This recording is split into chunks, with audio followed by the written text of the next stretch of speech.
Muli po, magandang umaga po sa inyong lahat. Ibinibigay ko po ang tao na mahal ang anak ninyo at ang buong Maynila. Yome Isko Moreno Tomaso. Kayo, Director J. Audit sa ako. Gusto ko makita yung mga maganda ron. Dito. Isip ko ba kayo? Mapilihan natin ha. Toys, sa ito, gitna. Doon, hanggang doon. Kanan. Ito, kaliw. Hi! Hello!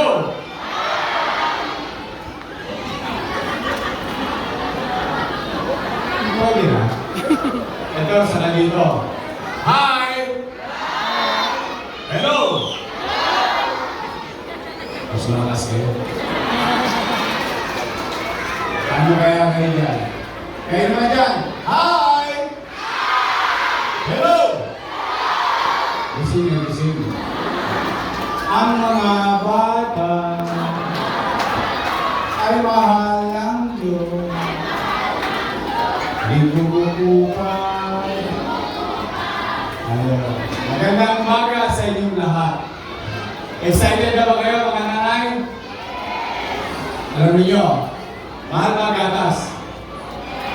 Mahal. Kaya kung bakit kuminsan, mas nauuna natin bilhin ang mga bagay o pagkain na makapupusog sa tiyan ng ating mga supli. Dala ng hirap ng buhay. Gusto natin ang gatas. Naintindihan natin ang gatas at halaga nito para sa tao, lalo na sa bata. Especially sa edad ng inyong mga apo at anak. Now, mga bata, sinang gustong tumangkad? Taas ang kamay.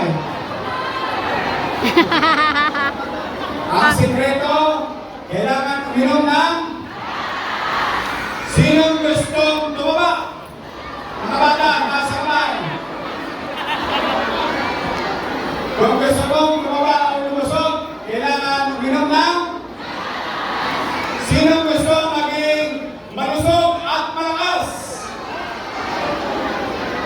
Gusto mo maging malusog at malakas, kailangan mong uminom ng? Yes. Meron ng pag-aaral, nalulungkot ako, na sa Maynila mismo, sa Kapitolyo ng Bansa, ay lumalakas at lumalaki ang numero ng pagkabansot or stunting. Hindi dahil sa maliit ang lahi natin, hindi dahil kulang tayo ng tamang nutrisyon. Ngayon, masaya ako ngayong araw ito sapagkat meron na akong gatas sa mga lolo at lola ko na spoiled sa akin. O nasimulan ko na yun, pagtutuloy-tuloy pa rin yun. O ngayon, may sisimulan tayong panghabang buhay din. Mga gatas sa bawat mag-aaral sa daycare ng lungsod ng Maynila. 3 times a week, meron kayong gatas. Pwede ninyong inumin, sabihin nyo sa nanay nyo, huwag ipaliligo sa mukha.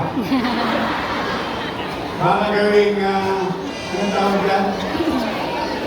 Asian. Parang si Cleopatra. Hindi, itabi ninyo yan para sa anak ninyo. Yan ay pera ng gobyerno ng lungsod ng Maynila galing sa taxpayer. Bagay na palakpakan natin ang ating mga taxpayer.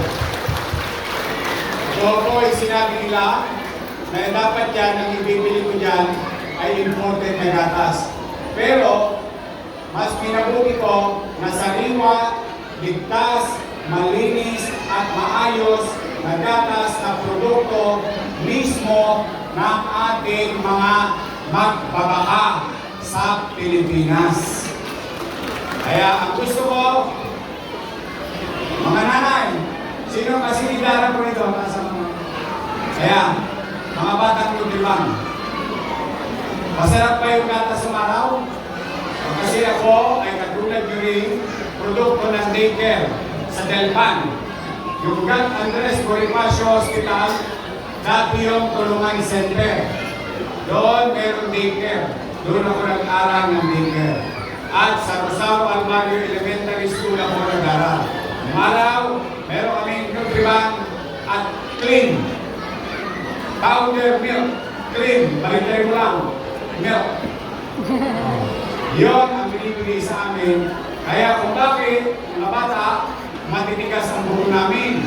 Ang bilis namin tumaas at tumapag. Mabilis kaming lumaki.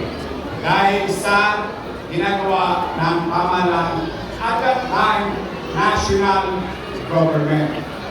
But this time, ang inyong lungsod ng Maynila ang gagawa. 3 buwan. At pag nag-expire 3 buwan, titira tayo ulit ng 3 buwan. Kahit wala tayong pera, maghahanap ako ng pera para lang lumusog ang mga batang Maynila. Sa tulong ng mga kusyal natin na nandito at saka yung isa natin kusyal, kilala niyo ba yung anak ng ex-girlfriend ko? Si Joaquin, nandito si Joaquin, si Irma, Junior, Ibay, Ian, Taga, nandito, yan, kompleto. Tapos nandito, yung representative ng ating congressman, Ernix Dionisio. Ang ating vice mayor, ang partner natin sa kooperatiba, at MHD, at saka ating MSW, no? At NDA. Nandito rin ang hininga natin ng gabay. Ang ating DOH partner. Palagpakan natin ang ating DOH. Sa mga bata, sinong gusto ng gatas? Promise? Iinumin ninyo?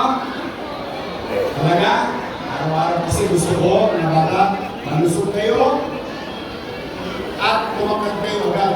Pag malaki na kayo, pwede na kagad mag-elementary. Sino gusto mag-grade 1? Grade 2? Sino gusto maging engineer?